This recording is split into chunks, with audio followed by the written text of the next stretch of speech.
ਸਤਿ ਸ਼੍ਰੀ ਅਕਾਲ ਜੀ ਸਾਰਿਆਂ ਨੂੰ। ਸਵਾਗਤ ਹੈ ਪੰਜਾਬ ਅੱਡਾ 24/7 ਤੇ। ਮੇਰਾ ਨਾਮ ਹੈ ਗਗਨ। ਹਾਂਜੀ, 21 ਮਈ ਦਾ ਐਕਸਾਈਜ਼ ਇੰਸਪੈਕਟਰ ਦਾ ਪੇਪਰ ਹੈ ਤੇ ਮੇਰੇ ਕੋਲ ਅੱਜ ਵੀ, ਬਲਕਿ ਸੈਸ਼ਨ ਲੈਣ ਆਇਆ ਮੈਂ, ਇਹ ਤੋਂ 10 ਮਿੰਟ ਪਹਿਲਾਂ ਵੀ ਇੱਕ ਮੈਸੇਜ ਮੇਰੇ ਕੋਲ ਪਿਆ ਹੋਇਆ ਸੀਗਾ ਕਿ ਸਰ ਮਹੀਨਾ ਰਹਿ ਗਿਆ, ਕਿਆ ਮਹੀਨੇ 'ਚ ਮੇਰੇ ਪੇਪਰ ਦੀ ਤਿਆਰੀ ਹੋ ਸਕਦੀ ਹੈ? ਸਰ ਮਹੀਨਾ ਰਹਿ ਗਿਆ, ਕਿ ਮਹੀਨੇ 'ਚ ਸਾਰਾ ਸਿਲੇਬਸ ਕਵਰ ਹੋ ਜਾਊਗਾ? ਸਰ ਮੈਂ ਰਿਵੀਜ਼ਨ ਬੈਚ 'ਚ ਐਡ ਹੋਇਆ ਹੁਣੇ, ਤਾਂ ਸਰ ਮੇਰਾ ਪੇਪਰ ਹੋ ਜਾਊਗਾ ਮਹੀਨੇ 'ਚ? ਤਾਂ ਜੀ ਉਹਦੇ ਬਾਰੇ ਗੱਲ ਕਰਨ ਆਇਆ ਮੈਂ। ਤਾਂ ਜੀ ਸੱਚੀ ਦੱਸਾਂ ਝੂਠ ਦੱਸਾਂ, ਦੋਨੇ ਪਾਸੇ ਇੱਕ ਹੀ ਜਵਾਬ ਹੈ, ਔਖਾ ਬਹੁਤ। ਔਖਾ ਕੀ ਕਹਾਂ, ਬਲਕਿ 80% ਤੱਕ, 70-80% ਤੱਕ ਹੋ ਨਹੀਂ ਸਕਦਾ ਪੇਪਰ। ਕਿਉਂਕਿ ਆਪਣੇ ਆਪ ਸੋਚੋ, ਇੱਕ ਬੱਚਾ ਹੈ ਜਿਹੜਾ ਜਿਹਨੇ ਮਈ ਦੇ ਮਹੀਨੇ ਵਿੱਚ, ਤੁਸੀਂ ਵੀ ਮਈ 'ਚ ਭਰਿਆ ਸੀ ਫਾਰਮ, ਉਹਨਾਂ ਨੇ ਵੀ, ਉਹ ਮਈ ਤੋਂ ਲੈ ਕੇ ਹੁਣ ਤੱਕ ਤਿਆਰੀ ਕਰ ਰਿਹਾ।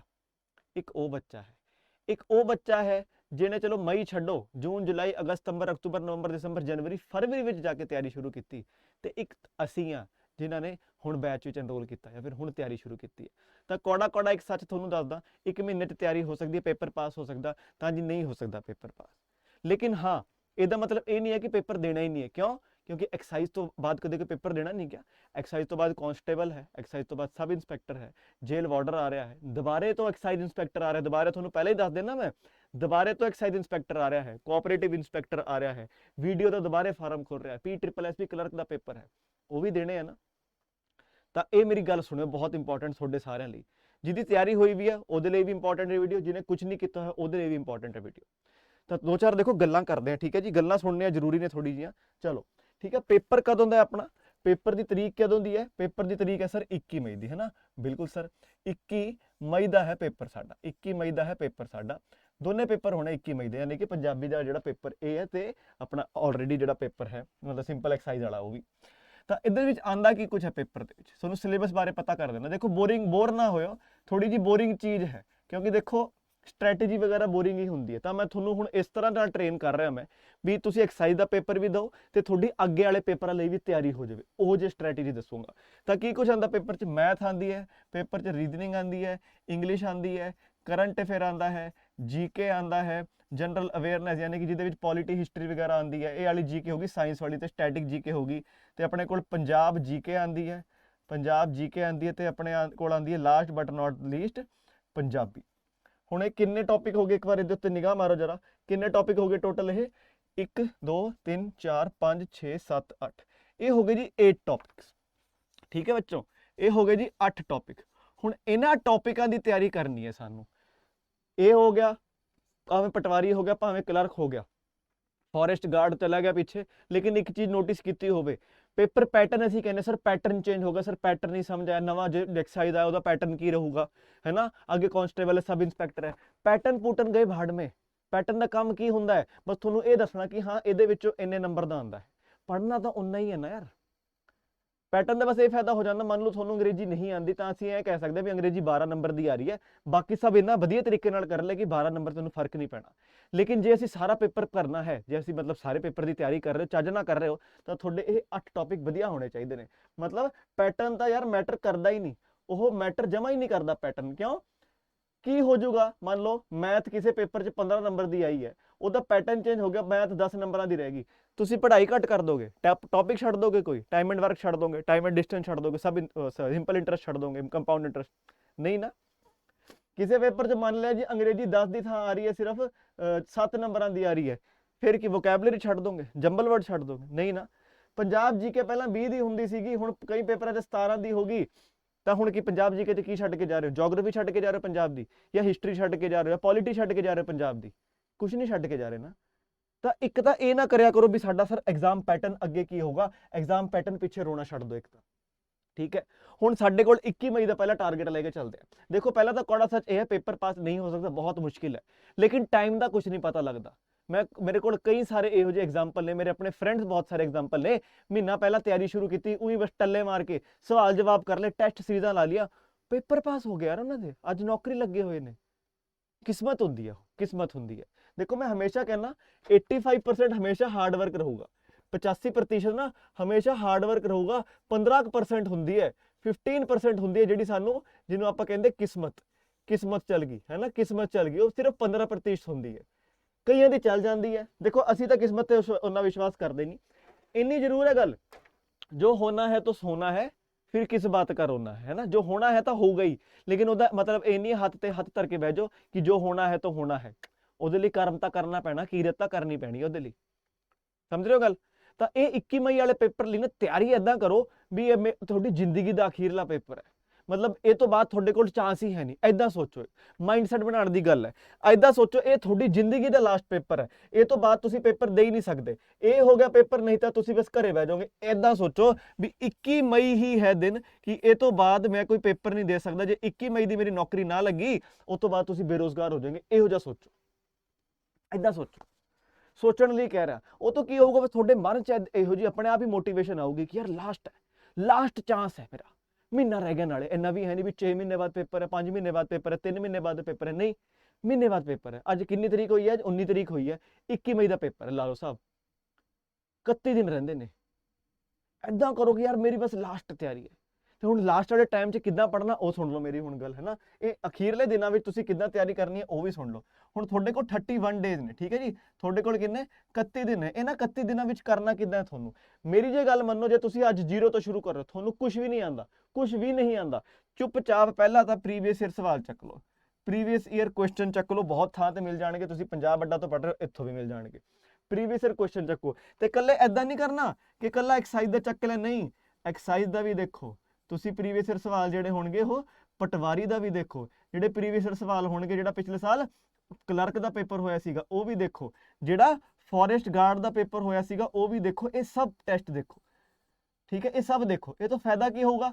ਸਾਨੂੰ ਮਾਈਂਡਸੈਟ ਪਤਾ ਲੱਗ ਜਾਂਦਾ ਵੀ ਪੇਪਰ ਕਿਹੋ ਜਿਹਾ ਬਣਿਆ। ਹੁਣ ਜਿਹੋ ਜਿਹਾ ਪਿਛਲੇ ਸਾਲ ਬਣਿਆ ਸੀਗਾ ਪੇਪਰ, ਉਹੋ ਜਿਹਾ ਹੀ ਬਣੂਗਾ ਨਾ, ਭਾਵੇਂ ਬੰਦਾ ਬਦਲ ਗਿਆ ਹੋਵੇ। ਮੈਨੂੰ ਨਹੀਂ ਪਤਾ ਬੰਦਾ ਕੌਣ ਹੈ ਜੋ ਬਣਾਉਂਦਾ ਪੇਪਰ, ਬਦਲਿਆ ਨਹੀਂ ਬਦਲਿਆ ਮੈਨੂੰ ਨਹੀਂ ਪਤਾ, ਲੇਕਿਨ ਪੇਪਰ ਹਜੇ ਵੀ PSSB ਹੀ ਲੈ ਰਿਹਾ ਹੈ।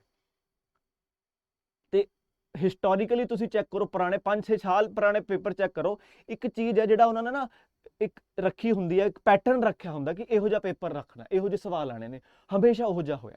ਤਾਂ ਇੱਕ ਤਾਂ ਪ੍ਰੀਵੀਅਸ ਈਅਰ ਸਵਾਲ ਚੱਕੋ, ਤੇ ਕੱਲਾ ਐਕਸਾਈਜ਼ ਦਾ ਨਹੀਂ, ਹਰ ਟੌਪਿਕ ਦਾ ਪ੍ਰੀਵੀਅਸ ਈਅਰ ਕੁਐਸਚਨ ਚੱਕ ਲਓ, ਹਰ ਸਵਾਲ ਦਾ। ਇਹ ਤੋਂ ਬਾਅਦ ਤੀਜੀ ਚੀਜ਼ ਤੁਹਾਨੂੰ ਕੀ ਕਰਨਾ? ਤੁਹਾਨੂੰ ਕਰਨੀ ਹੈ ਪ੍ਰੈਕਟਿਸ।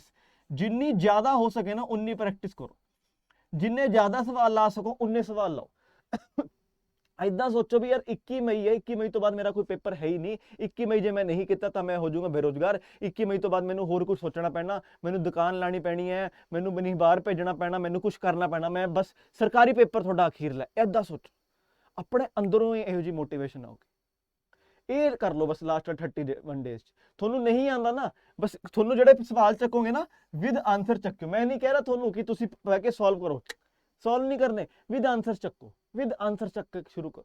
ਜੇ ਹੋ ਸਕੇ ਕਿਸੇ ਟੀਚਰ ਨਾਲ ਜੁੜ ਜਾਓ, ਕਿਉਂਕਿ ਦੇਖੋ ਮੈਥਸ ਤੇ ਰੀਜ਼ਨਿੰਗ ਤਾਂ ਤੁਹਾਨੂੰ ਸੋਲਵ ਕਰਨੇ ਪੈਣੇ, ਤਾਂ ਉਹ ਕੋਈ ਟੀਚਰ ਹੀ ਸਿਖਾ ਸਕਦਾ, ਆਪਣੇ ਆਪ ਤੁਸੀਂ ਨਹੀਂ ਕਰ ਸਕਦੇ। ਬਾਕੀ ਕਰੰਟ ਅਫੇਅਰ ਹੋ ਗਿਆ, ਹਿਸਟਰੀ, ਪੋਲਿਟੀ, ਜਿਓਗ੍ਰਾਫੀ ਹੋ ਗਈ, ਅੰਗਰੇਜ਼ੀ ਹੋ ਗਈ, ਪੰਜਾਬ GK ਹੋ ਗਈ, ਪੰਜਾਬੀ ਹੋ ਗਈ, ਉਹ ਤੁਸੀਂ ਜਿੰਨੇ ਜ਼ਿਆਦਾ ਸਵਾਲ ਲਾਓਗੇ ਨਾ ਤੁਹਾਡਾ ਆਪਣੇ ਆਪ ਹੀ ਕਨਸੈਪਟ ਕਲੀਅਰ ਹੋ ਜਾਣੇ ਬਿਨਾਂ ਪੜ੍ਹੇ। ਇਹ ਮੈਂ ਵੀ ਦੇਖ ਚੁੱਕਿਆ ਇਹ ਚੀਜ਼। ਤਾਂ ਏਦਾਂ ਕਰੋ। ਤੁਹਾਨੂੰ ਟੈਨਸ਼ਨ ਹੈ ਕਿ ਸਰ ਆਪਾਂ ਹੁਣ ਪ੍ਰੀਵੀਅਸ ਈਅਰ ਕੁਐਸਚਨ, ਇੰਨੇ ਸਾਰੇ ਕੁਐਸਚਨ, ਪ੍ਰੈਕਟਿਸ ਵਾਲੇ ਸਵਾਲ ਆਪਾਂ ਕਿੱਦਾਂ ਕਰੀਏ, ਤਾਂ ਉਹਦੀ ਵੀ ਟੈਨਸ਼ਨ ਛੱਡ ਦਿਓ, ਉਹਦੇ ਲਈ ਵੀ ਅਸੀਂ ਬੈਠੇ ਹੋਏ ਹਾਂ। ਤਾਂ ਜੀ ਪੰਜਾਬ ਅੱਡਾ 24/7 ਸਪੈਸ਼ਲ 25 ਅਪ੍ਰੈਲ ਤੋਂ, ਕਦੋਂ? 25 ਅਪ੍ਰੈਲ ਤੋਂ ਤੁਹਾਡੇ ਲਈ ਲੈ ਕੇ ਆ ਰਿਹਾ ਹੈ। 25 ਅਪ੍ਰੈਲ ਤੋਂ ਤੁਹਾਡੇ ਲਈ ਲੈ ਕੇ ਆ ਰਿਹਾ 3000+ MCQ ਦਾ ਇੱਕ ਬੈਚ। ਹੁਣ ਇਹਦੇ ਵਿੱਚ ਕੀ ਹੈ? 3000+ MCQ ਕਹਿਣ ਦੀ ਗੱਲ ਹੈ ਜੀ। 3000 ਦਾ ਮਤਲਬ ਹੁੰਦਾ ਜੀ 30 ਪੇਪਰ, 30 ਪੇਪਰ ਹੁੰਦੇ ਨੇ ਹੋਣਗੇ ਇਹਦੇ ਵਿੱਚ। ਕਹਿਣ ਦੀ ਗੱਲ ਹੈ 30 ਪੇਪਰ ਭਾਜੀ, 30 ਤੋਂ ਪੇਪਰ ਕੋ ਨਾ ਹੋਣਗੇ ਇਹਦੇ 'ਚ। ਤਾਂ ਘੱਟੋ ਘੱਟ ਮੈਂ ਕਹਿੰਦਾ ਇਹ ਜਾਊਗੀ ਗੱਲ 50 ਤੋਂ 70 ਪੇਪਰ ਤੱਕ। ਕਿਉਂ? ਹੁਣ ਆਪਾਂ ਗੱਲ ਕਰਦੇ ਹਾਂ ਇੱਕ ਪੇਪਰ, ਜੇ ਆਪਾਂ ਕਰੰਟ ਅਫੇਅਰ ਦੀ ਗੱਲ ਕਰੀਏ, ਇੱਕ ਪੇਪਰ 'ਚ ਕਿੰਨੇ ਕੁ ਨੰਬਰ ਦੇ ਕਰੰਟ ਅਫੇਅਰ ਆਉਂਦੇ ਨੇ PSSB ਵਾਲੇ ਪੇਪਰ 'ਚ? ਭਾਜੀ 5 ਨੰਬਰ ਦੇ ਆ ਗਏ ਜਾਂ 7 ਨੰਬਰ ਦੇ ਆ ਗਏ। ਜੇ 30 ਪੇਪਰ ਵੀ ਹੋ ਗਏ, 30 ਪੰਜੇ ਹੋ ਗਿਆ 150, ਜੇ 7 ਵੀ ਹੋ ਗਏ 30 7 ਹੋ ਗਿਆ 210। ਹੁਣ ਇੰਨੇ ਘੱਟ ਥੋੜੀ ਕਰਾਉਂਗਾ ਕਰੰਟ ਅਫੇਅਰ ਮੈਂ। ਜਿਹੜੇ ਬੱਚੇ ਮੈਨੂੰ ਜਾਣਦੇ ਨੇ ਉਹਨਾਂ ਨੂੰ ਪਤਾ, ਇੰਨੇ ਕਰੰਟ ਅਫੇਅਰ ਤਾਂ ਮੈਂ 2 ਕਲਾਸਾਂ 'ਚ ਕਰਾ ਦੂੰ। ਇੰਨੇ ਕੇ ਕਰੰਟ ਅਫੇਅਰ ਤਾਂ ਮੈਂ 2 ਕਲਾਸਾਂ 'ਚ ਕਰਾ ਦੂੰਗਾ। ਤਾਂ ਇਹ ਕਹਿਣ ਦੀ ਗੱਲ ਹੈ 1000 ਕਰੰਟ ਅਫੇਅਰ ਤਾਂ ਮੇਰੇ ਹੀ ਪਏ ਨੇ, ਠੀਕ ਹੈ ਜੀ। ਮੈਂ ਪਹਿਲਾਂ ਹੀ ਗੱਲ ਕਲੀਅਰ ਕਰ ਦੇਣਾ, 1000 ਕਰੰਟ ਅਫੇਅਰ ਤਾਂ ਮੈਂ ਹੀ ਕਰਾ ਦੂੰਗਾ। ਹੁਣ ਆਪਣੇ ਆਪ ਸੋਚ ਲਓ ਬਾਕੀ ਟੀਚਰ ਟੂਚਰ ਵੀ ਨੇ, ਤਾਂ 50 ਤੋਂ ਲੈ ਕੇ 70 ਪੇਪਰ ਅਸੀਂ ਤੁਹਾਡੇ ਸੋਲਵ ਕਰਾ ਦੂੰਗੇ। ਤੇ ਇੰਪੋਰਟੈਂਟ ਚੀਜ਼ ਕੀ ਹੈ ਇਹਦੇ ਵਿੱਚ? ਜਿਹੜਾ 60% 60-70% ਜਿਹੜਾ ਕੰਟੈਂਟ ਹੋਊਗਾ ਉਹ ਪ੍ਰੀਵੀਅਸ ਈਅਰ ਸਵਾਲਾਂ ਤੇ ਆਧਾਰਿਤ ਹੋਊਗਾ। ਕਿਉਂ? ਕਿਉਂਕਿ ਪ੍ਰੀਵੀਅਸ ਈਅਰ ਪੇਪਰ ਹੀ ਨੇ ਜਿਹੜਾ ਸਾਡਾ ਪੇਪਰ ਪਾਸ ਕਰਾਉਂਗੇ। लास्ट वाले टाइम विच प्रैक्टिस ही है। तुसी जे कह रहे हो ना नहीं सर मैं तो सर रिवीजन कर रहा हूं, मैं sir I am sir doing revision, sir बहुत बढ़िया रिवीजन चली हुई है। भाजी रिवीजन जो थ्योरी कर रहे हो तुसी, ਤੇ ਪੇਪਰ 'ਚ ਥਿਉਰੀ ਨਹੀਂ ਆਣੀ, ਪੇਪਰ 'ਚ ਆਣੇ MCQ, ਪੇਪਰ 'ਚ ਆਣੇ ਕੁਐਸਚਨ ਆਨਸਰ। ਤੇ ਜਿਹੜਾ ਅਖੀਰਲਾ ਮਹੀਨਾ ਹੈ ਨਾ, ਜਿੰਨੇ ਜ਼ਿਆਦਾ ਹੋ ਸਕਣ ਸਵਾਲ, ਜਿੰਨੇ ਜ਼ਿਆਦਾ ਸਵਾਲ ਲੱਭ ਸਕੋ PSSB ਦੇ। ਲੇਕਿਨ ਹੁਣ ਤੁਸੀਂ ਕਹੋਗੇ ਸਰ PSPCL ਦਾ ਲੱਭ ਲੈਣਾ, ਮੈਂ PPSC ਦੇ ਲੱਭ ਲੈਣਾ, ਪੰਜਾਬ ਪੁਲਿਸ ਦੇ ਲੱਭ ਲੈਣਾ, ਨਹੀਂ, PSSB ਦੇ, ਕਿਉਂਕਿ ਪੇਪਰ PSSB ਦਾ ਹੈ।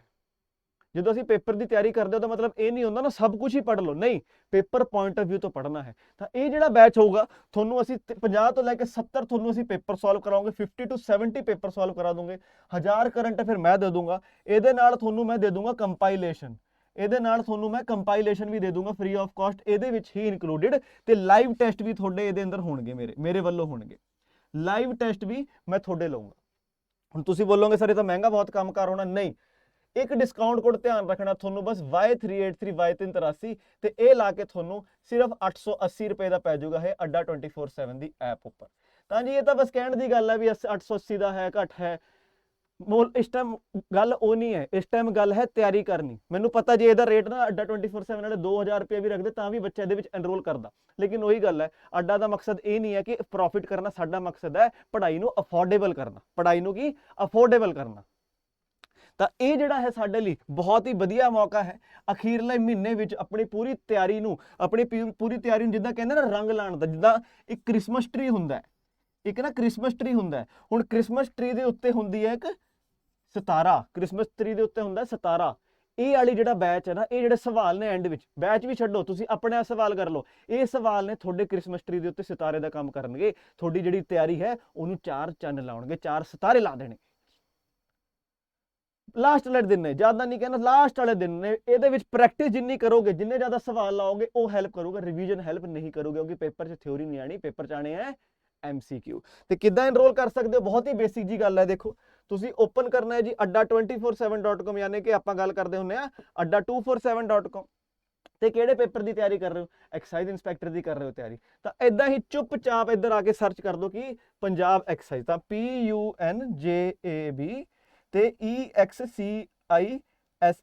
ਸਪੈਲਿੰਗ ਧਿਆਨ ਰੱਖਿਓ, ਪੰਜਾਬ ਐਕਸਾਈਜ਼ ਕਨਫਿਊਜ਼ ਨਾ ਹੋ ਜਾਓ। ਤਾਂ ਇਹ ਕਰਦੇ ਹੀ ਤੁਹਾਡੇ ਸਾਹਮਣੇ ਪਤਾ ਨਹੀਂ ਕੁਛ ਆਊਗਾ, ਅਜੀਬ ਅਜੀਬ ਲਿਖਿਆ ਹੋਊਗਾ। ਅੱਛਾ, ਪੰਜਾਬ ਐਕਸਾਈਜ਼ ਦੀ sorry PSSB excise, PSSB EXCISE। ਇਹ ਕੀਤਾ ਮੈਂ ਸਰਚ PSSB ਐਕਸਾਈਜ਼, ਤਾਂ ਜੀ ਆਹ ਵੇਖੋ ਇਹ ਪਿਆ 3000 ਪਲੱਸ MCQ ਦਾ ਬੈਚ। ਕਹਿਣ ਦੀ ਗੱਲ ਹੈ 5-7 ਹਜ਼ਾਰ ਤੇ ਪਹੁੰਚੂ ਗੱਲ। ਇੱਥੇ ਮੁੱਲ ਪਹਿਲਾਂ ਤੋਂ ਇੱਕ ਡਿਸਕਾਊਂਟ ਕੋਡ ਲੱਗਿਆ ਹੈ 999। ਹੁਣ ਇੱਥੇ ਆਪਾਂ ਬੇਵਕੂਫ ਨਹੀਂ ਬਣਨਾ, ਅਕਸਰ ਲੱਗਦਾ ਸਾਨੂੰ ਡਿਸਕਾਊਂਟ ਲੱਗਿਆ ਤਾਂ ਥੱਲੇ ਤਾਂ ਹੋ ਨਹੀਂ ਸਕਦਾ, ਆਪਾਂ 880 ਤੇ ਲੈ ਕੇ ਆਣੀ ਗੱਲ। ਆਪਾਂ ਦਬੋਗੇ ਮੋਰ ਆਫਰ ਤੇ, ਫਿਰ ਉੱਥੇ ਜਾ ਕੇ ਇੱਕ ਡਿਸਕਾਊਂਟ ਕੋਡ ਭਰੂਗੇ ਆਪਾਂ, ਕਿਹੜਾ Y383 Y383। ਕਿਹੜਾ ਡਿਸਕਾਊਂਟ ਕੋਡ ਭਰੂਗੇ ਭਲਾਂ ਦੀ ਆਪਾਂ ਭਰੂਗੇ ਸਰ Y383 Y383। ਤੇ ਇਹ ਸਾਨੂੰ ਕਿੰਨੇ ਦਾ ਪੈ ਗਿਆ, ਸਿਰਫ ਔਰ ਸਿਰਫ ਕਿੰਨੇ ਦਾ, ਸਿਰਫ ਔਰ ਸਿਰਫ ਤੁਹਾਡੇ ਸਾਹਮਣੇ ਹੀ ਹੈ 919 ਦਾ ਪੈ ਗਿਆ। ਹੁਣ ਤੁਸੀਂ ਕਹੋਗੇ ਸਰ ਇਹ ਤਾਂ ਗੱਲ ਗਲਤ ਹੈ ਨਾ, ਇਹ ਗੱਲ ਤਾਂ ਗਲਤ ਹੈ ਸੱਜਣਾ, ਤੁਸੀਂ ਤਾਂ 880 ਦੀ ਗੱਲ ਹੋਈ ਹੈ, ਟੈਨਸ਼ਨ ਨਾ ਲਓ। ਇਹ ਵੀਡੀਓ ਚੱਲੀ ਹੋਈ ਹੈ, ਇਹ ਵੀਡੀਓ ਦੇ ਫੋਨ ਆਇਆ ਹੋਣਾ ਥੋੜਾ ਟੇਡਾ, ਸਿੱਧਾ ਕਰੋ ਜੀ ਡਿਸਕ੍ਰਿਪਸ਼ਨ ਵਿੱਚ ਜਾਇਓ, ਉੱਥੇ ਲਿਖਿਆ ਹੋਊਗਾ ਡਾਊਨਲੋਡ ਆਰ ਅੱਡਾ 24/7 ਐਪ, HTTPS ਕੁਛ ਕਰਕੇ ਲਿਖਿਆ ਹੋਣਾ, ਤੇ ਅੱਗੇ ਮੇਰਾ ਨਾਮ ਲਿਖਿਆ ਹੋਣਾ ਗਗਨਦੀਪ ਸਿੰਘ, ਠੀਕ ਹੈ। ਉੱਥੇ ਜਾਓ, ਉਸ ਲਿੰਕ ਉੱਤੇ ਕਲਿੱਕ ਕਰੋ, ਉਹ ਲਿੰਕ ਤੁਹਾਨੂੰ ਐਪਲ ਸਟੋਰ ਜਾਂ ਫਿਰ ਪਲੇ ਸਟੋਰ ਤੇ ਲੈ ਕੇ ਜਾਊਗੀ। ਉੱਥੇ ਜਾ ਕੇ ਐਪ ਨੂੰ ਕਰਿਓ ਇੰਸਟਾਲ, ਐਪ ਇੰਸਟਾਲ ਕਰਕੇ ਲਿਖਿਓ PSSB ਐਕਸਾਈਜ਼, ਤੇ ਫਿਰ ਲਿਖਿਓ ਡਿਸਕਾਊਂਟ ਕੋਡ Y383 Y383, ਤੇ ਐਪ ਨੂੰ ਤੁਹਾਨੂੰ ਆਟੋਮੈਟਿਕਲੀ ਕੋਇਨ ਐਕਟੀਵੇਟ ਹੋ ਜਾਊਗੇ ਜਿੱਦਾਂ ਹੀ Y383 ਲਾਓਗੇ।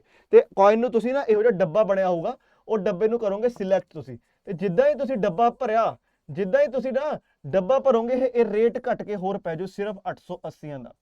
ਤੇ ਜਿੱਦਾਂ ਮੈਂ ਕਿਹਾ ਪੁਆਇੰਟ ਇਸ ਟਾਈਮ ਇਹ ਨਹੀਂ ਹੈ ਕਿ ਰੇਟ ਘੱਟ ਹੈ, ਪੁਆਇੰਟ ਇਹ ਹੈ ਕਿ ਟਾਈਮ ਘੱਟ ਹੈ, ਪੁਆਇੰਟ ਇਹ ਹੈ ਕਿ ਪ੍ਰੈਕਟਿਸ ਕਰਨੀ ਹੈ, ਪੁਆਇੰਟ ਇਹ ਹੈ ਕਿ ਪੇਪਰ 'ਚ MCQ ਆਣਗੇ।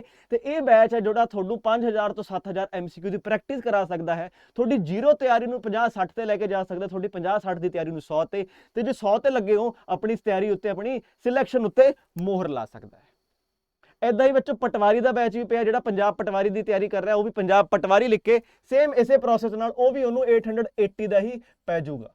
ਬਾਕੀ ਉਹੀ ਮੈਂ ਗੱਲ ਕਹਿਣਾ, ਮੁੱਦਾ ਤਾਂ ਤਿਆਰੀ ਕਰਨ ਦਾ ਹੈ, ਮਸਲਾ ਨਹੀਂ ਹੋਣਾ ਚਾਹੀਦਾ, ਕੋਈ ਕਨਫਿਊਜ਼ਨ ਨਹੀਂ ਹੋਣੀ ਚਾਹੀਦੀ, ਮੁੱਦਾ ਹੈ ਤਿਆਰੀ ਕਰਨ ਦਾ, ਕਿਉਂਕਿ ਲਾਸਟ ਵਾਲਾ ਟਾਈਮ ਬਚ ਗਿਆ। ਤੇ ਇਹਨੇ ਲਾਸਟ ਵਾਲੇ ਟਾਈਮ ਵਿੱਚ ਜਿਹੜੀ ਤਿਆਰੀ ਕਰ ਲਈ ਉਹ ਕਰ ਲਈ, ਕੋਈ ਡਿਪੈਂਡ ਨਹੀਂ ਕਰਦਾ ਪਿਛਲੇ 8-10 ਮਹੀਨੇ ਤੋਂ ਤੁਸੀਂ ਕਿਹੜੀ ਤਿਆਰੀ ਕੀਤੀ। ਜੇ ਅਖੀਰਲੇ ਵਾਲੇ ਟਾਈਮ 'ਚ ਤੁਸੀਂ ਮਾਤ ਖਾ ਗਏ, ਗੱਲ ਸੁਣਿਓ, ਮੈਟਰ ਨਹੀਂ ਕਰੂਗਾ ਜੇ ਪਿਛਲੇ 8-10 ਦਿਨਾਂ ਤੋਂ ਤੁਸੀਂ ਤਿਆਰੀ, ਮਹੀਨੇ ਤੋਂ ਤਿਆਰੀ ਕਰ ਰਹੇ ਹੋ, ਹੁਣ ਜੇ ਮਾਤ ਖਾ ਗਏ ਨਾ, ਖਤਮ ਹੈ ਸਾਰੀ ਡੀਲ, ਸਮਝ ਰਹੇ ਹੋ? ਤਾਂ ਇਹ ਬੈਚ ਹੈ ਤੁਹਾਡੀ ਪੂਰੀ ਮਦਦ ਕਰ ਸਕਦਾ ਤੇ ਸਿਰਫ 880 ਵਿੱਚ ਕਰ ਸਕਦਾ। ਕਿੱਦਾਂ? ਡਿਸਕਾਊਂਟ ਕੋਡ ਕਿਉਂਕਿ ਅਸੀਂ ਧਿਆਨ ਰੱਖਣਾ ਕਿਹੜਾ? Y383 Y383। ਠੀਕ ਹੈ, ਬਾਕੀ ਮਿਲਦੇ ਆ ਰੋਜ਼ ਸਵੇਰੇ 9 ਵਜੇ ਇਸੇ ਚੈਨਲ ਤੇ। ਆਲ ਦਾ ਬੈਸਟ, ਬਾਏ।